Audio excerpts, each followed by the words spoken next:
Slater, AM 760.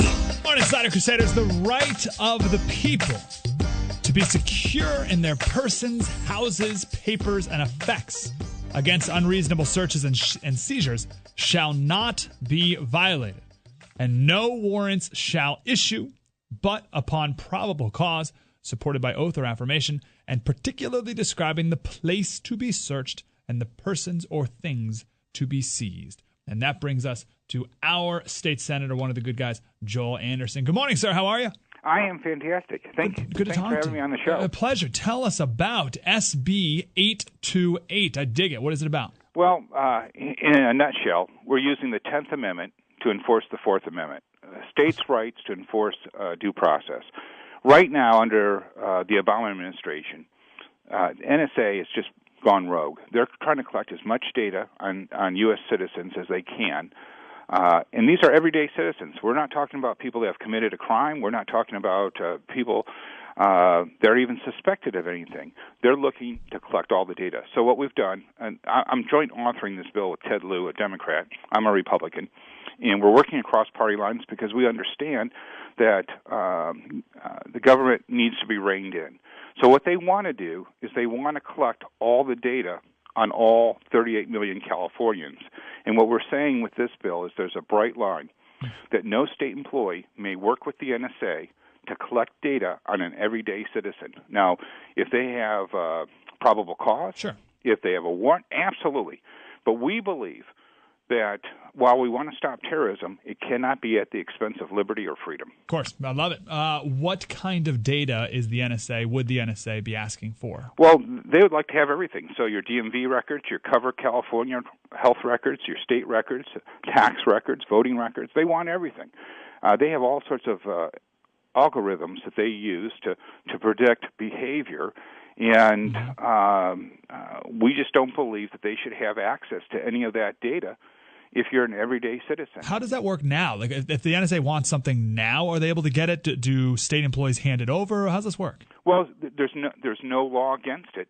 So for those state employees, they're going to be under tremendous pressure to turn it over. And, the feds passed a law a few years ago saying that no private company is mandated to turn over their data, yet we know under the PRISM program that many of these companies are voluntarily giving them access to their servers, and they're running through the servers and collecting data on just everyday citizens, and it's wrong. Why? Why are the companies allowing that?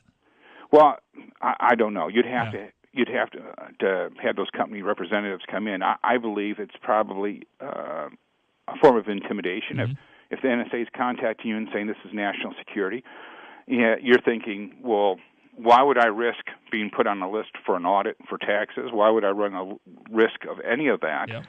It's a lot easier just to comply and give them access to our computers. But that's wrong.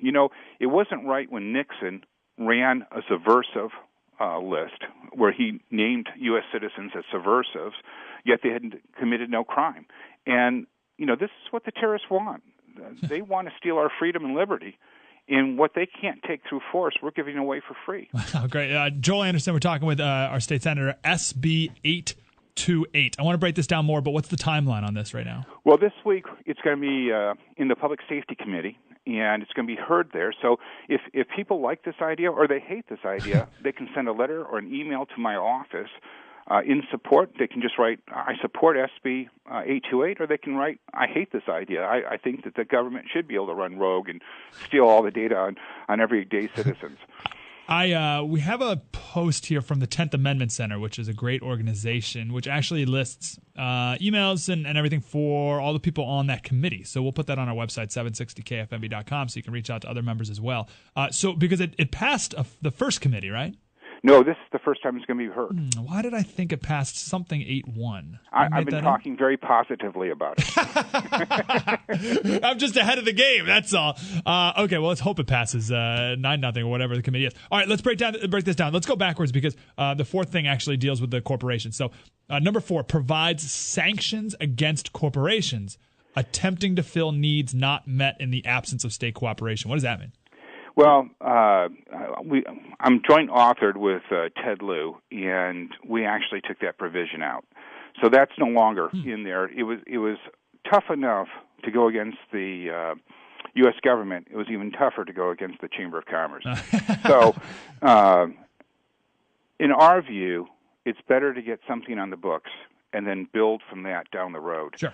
So, okay, well, in many of these companies, I think there's 9 companies right now that are providing this information through the PRISM system, and their complaint is they're already doing it. To unwind it would be more difficult, and so then all of a sudden they don't have the same level playing field in California. It would prohibit them from doing business in California. So well, we don't want to shoot our nose to spite our face. Sure, and we can work with voluntary program too. They're not being forced to do it. Yeah, we can work with private companies by choosing not to deal with them or whatnot. That's our deal. But the other 3 aspects of this bill have to do with state Absolutely. things. So blocks public universities from serving as NSA research facilities or recruiting grounds. What is that? Well, we don't want them setting up shop here and then trying to backdoor their way in. Look, the practice of taking data on everyday citizens has to be stopped. So we're trying to have a very strong position on that. We don't want California participating in that process in any way, shape, or form with public money. I believe that you have a right to privacy, and we should be doing everything we can to protect that. What was but again, blocks public universities, so NSA can't come in and be a part of UCLA? Correct. So they can't set up shop at UCLA and recruit people to collect data on other U.S. citizens. Wow. Is that going on now? I can't speak to that right now. I don't know if it is or isn't. I've heard that it is, but I don't have anything that's hard proof.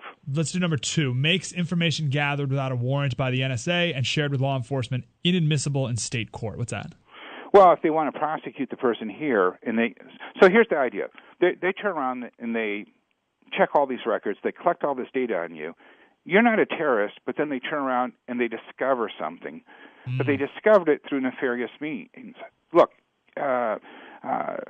you should have a right to privacy. When I did a bill a couple of years ago with Senator Leno, and we joint authored, that said that a law enforcement officer, when they pull you over for a ticket, they don't have a right to see your cell phone. Mm-hmm. So what they were doing before is they were asking people to unlock their cell phone so they could check it to see if you were making phone calls on it while you were driving. Well, the idea that you open up these phones where it has your calendar, it has all your personal data. The idea of the Fourth Amendment is to stop people from arbitrarily coming into your home without a warrant and searching all your records. Yeah. It presumes that you're guilty before you've ever been indicted. And so that's the problem. We want to make sure that we are going after people that are doing nefarious actions. We're not trying to create a police state. You can imagine that this very quickly gets to, well, you need papers to go from county to county. You need everything that we've worked so hard for in terms of liberty and freedom are taken away with a single stroke of the pen. So how this aspect will work, let's say the NSA finds something via a phone record related to drugs or something. You're saying they can't use those records in court. Just like if it was an illegal search and seizure of your home or any place else, you have to get that information in a legal manner. In the right way. We just talked about the Supreme Court case Jones versus U.S. where they had a warrant. The United States government had a warrant to put a GPS tracking device on a car, but they had to put the device on within 10 days. And they put it on the 11th day. And they tracked this guy for a couple weeks, found some charges on him, convicted him, and the U.S. Supreme Court ruled 9-0. No, you can't do that. The warrant was up. You had 10 days. You did it on the 11th. You can't. None of that is admissible. So 9-0 they ruled against the government in support of the Fourth Amendment. Some people would say, well, you're letting criminals go. I would submit to you that you're protecting freedom. Yeah. Because once you say that they don't have to play by the rules, then you've created this criminal state where everybody's presumed guilty before they start. And that's not a society that we want to live in. And Mike, when people are looking at this, We have young people all over the world protecting our freedom, who are putting their lives on the line. This stuff is serious. It's important. It's just like what we talked about last Friday. It's important to protect our freedom and to protect our liberty and to live up to the Constitution. And sometimes it's hard. It's hard to get over. I mean, you found a guy who is doing something illegal, and you can't use that that information. Mm-hmm. But that's to protect the greater good of everyone, so that we don't become a police state. Oh, it's an ends justify the means argument. Absolutely. Yeah, see, and that's a horrible sentence. Last point here. I remember when I read this, I think a year or so ago, Utah did this first, because that's obviously Utah's where the big old NSA facility is. And I don't know if Utah ended up passing it, but it was a bill that would cut off the water and power to the NSA building, and that's what this bill would do as well, right? That's correct. Listen, look, all we're saying is we're going to use every bit of power that we have as a state under the 10th Amendment to ensure that there's due process for our citizens and that they won't collect data on everyday citizens. They must have a warrant. They must have probable cause. Okay, I got a few more questions. Can you stick around for one more segment? Sure. Senator, beautiful. All right, we're talking with Joel Anderson, our state senator. Has proposed this bill. It's SB, Senate Bill 828. So we'll put on 760kfmb.com information about where you can contact the committee members who are going to be hearing this. Joel, when are they hearing this again? Today, you said? Tuesday. Okay, great. So you got a day. To contact all the committee members. We'll put that on 760kfmb.com. I got a few other questions about the senator. If you have any questions, 1-800-760-KFMB. And I got a few other topics things going on in Sacramento that should be discussed as well. We'll do that coming up next with one of the good guys, Joel Anderson. 1-800-760 KFMB, 1-800-760-5362. The Mike Slater Show, 760 KFMB. Good morning, Slater. Happy Monday. Welcome back to it. We're talking with Joel Anderson, our state senator. We're just talking about his latest bill, 828. It's about the NSA, and it says, hey, NSA, you can't do anything here in California unless you have a warrant, of course. Crazy idea. I know that whole 10th Amendment thing. It's nuts, but it says you can't do anything with our public universities. You can't admit anything in court that you get without a warrant through the NSA. And we're also going to cut off your water and power to any of your facilities here because you're not welcome in the state of California. It's beautiful. We're going to put on 760kfmb.com contact information for the committee that will be hearing this bill tomorrow. I wanted to talk to the senator for a little bit longer about some other craziness going on in Sacramento right now. Coming up at 10 o'clock, there's a bill that I'm calling it the dumbest idea of all time. I'm giving this the heavyweight title belt for dumbest idea I've ever heard. And it passed 6-2 in its first committee. And it would tie the corporate income tax rate to the disparity between what the CEO earns and what the lowest level employees earn. Right, so if the CEO earns 200 times as much as the lowest level employee, then their corporate tax will be 10%. Right now it's 8%. If it's, if the CEO earns 400 times as much as the lowest level employee, then their corporate tax could be as high as 20%. This is the dumbest idea I've ever heard. Joel, what do you think of this bill? Well, first of all, I'm not comfortable with you laying down that gauntlet that it's the dumbest because now you're just incentivizing my colleagues to think of even dumber ideas. I don't want it to be a challenge. I did not mean that to be a challenge to everyone in Sacramento, but this is really just awful. Well, I haven't had a chance to read this bill yet because a lot of times the craziest of bills get killed even up here before they make it to the floor. This one passed. But I understand it's going to be coming to the floor, so I've got to go back and read it. Yeah, pass the committee. Well, I know, but a lot of times you'll pass one committee and die the next. Just take a look at a lot of my bills. The ones that make sense, you mean? The interesting part about this is I had a bill, an Occupy bill, that I ran a few years ago because I wanted to. They were going after Wall Streeters in their salaries, and so I went back and I said, nobody should make more than the governor at $174,000.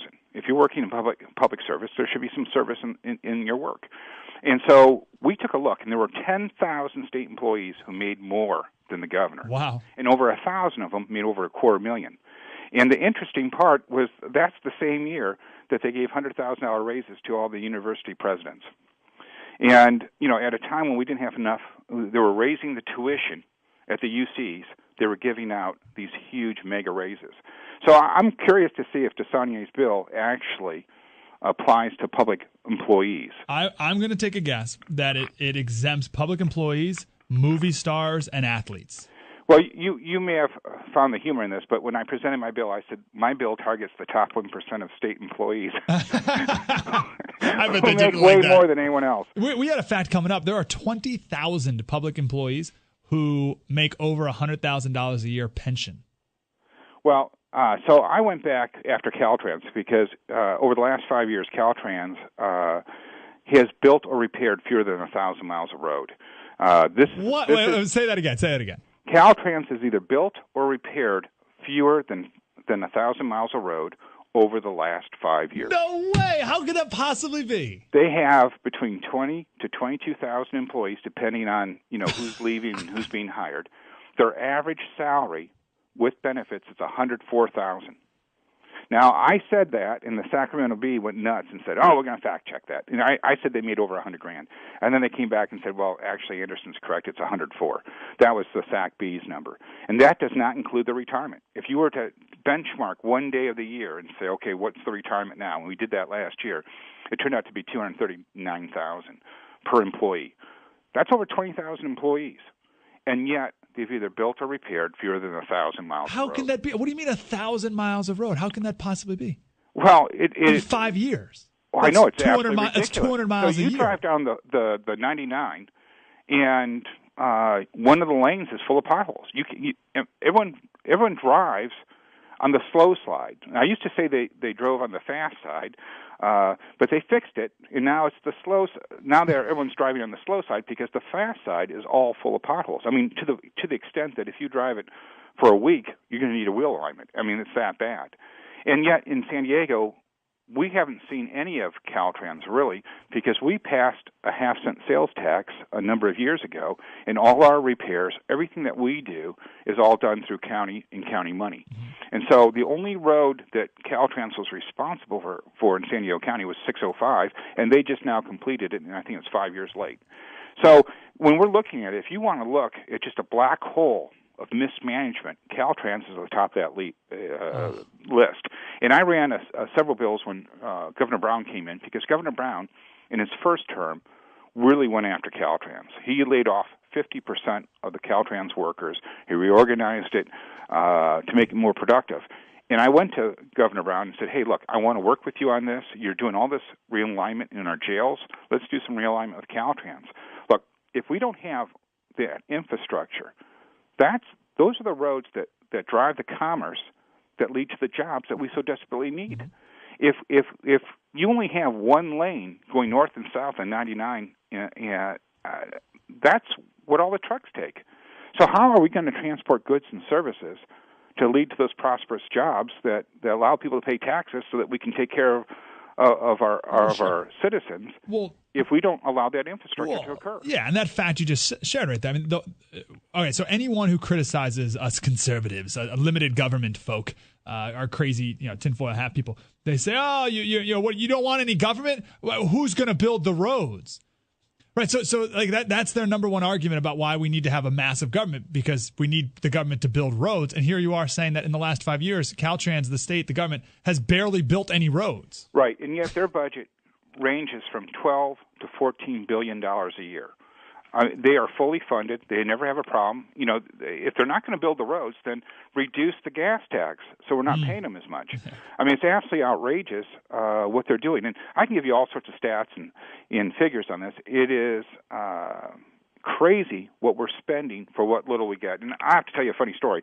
I renamed 3 miles of I-15 as it passes Miramar for the Tuskegee Airmen Highway. And 9 Tuskegee Airmen live in my district. And before they passed away, I wanted to honor them. What those men accomplished is absolutely amazing. I mean, here they are in the middle of Jim Crow laws, serving our nation and providing for our freedom. These men are just heroes.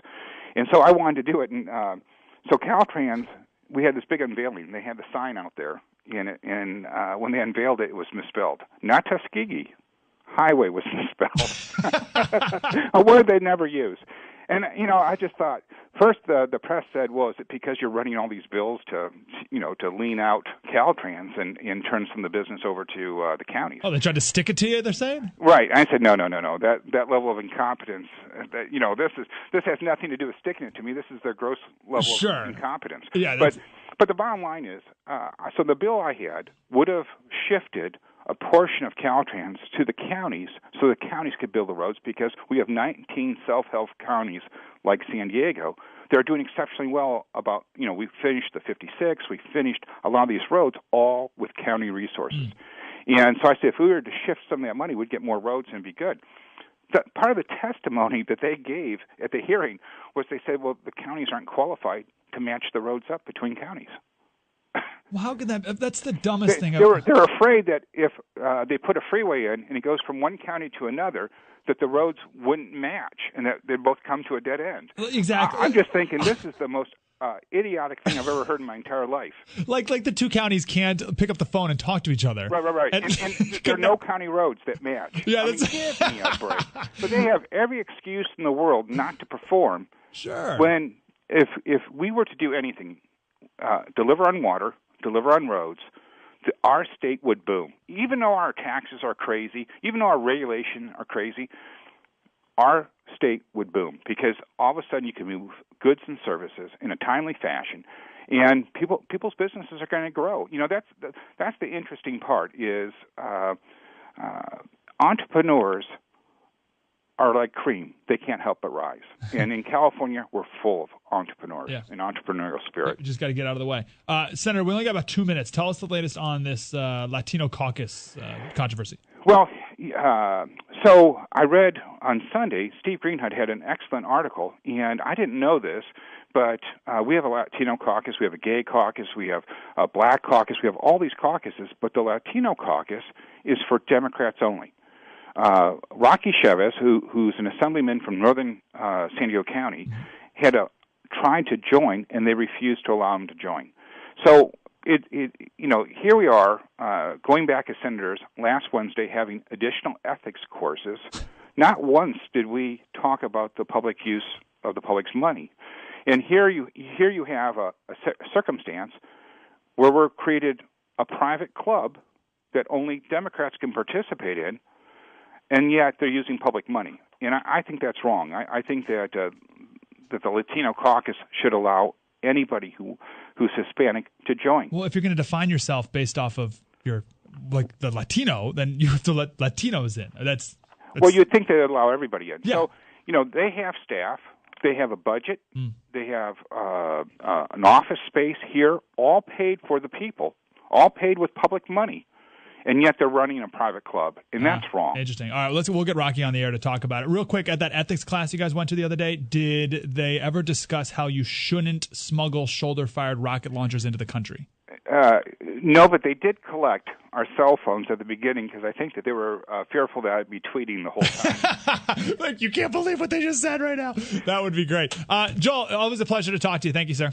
Thank you. Have a great day. Joel Anderson right there, one of our good guys, state senator. We'll put his information and all the other people on the committee that his bill is in next on our website, 760kfmb.com, so you can contact him to thank him and all the other senators to say, please support this NSA bill, anti-NSA bill. 1-800-760-KFMB, 1-800-760-5362. Can you believe that? Over the last 5 years, 1,000 miles of roads have been built or repaired.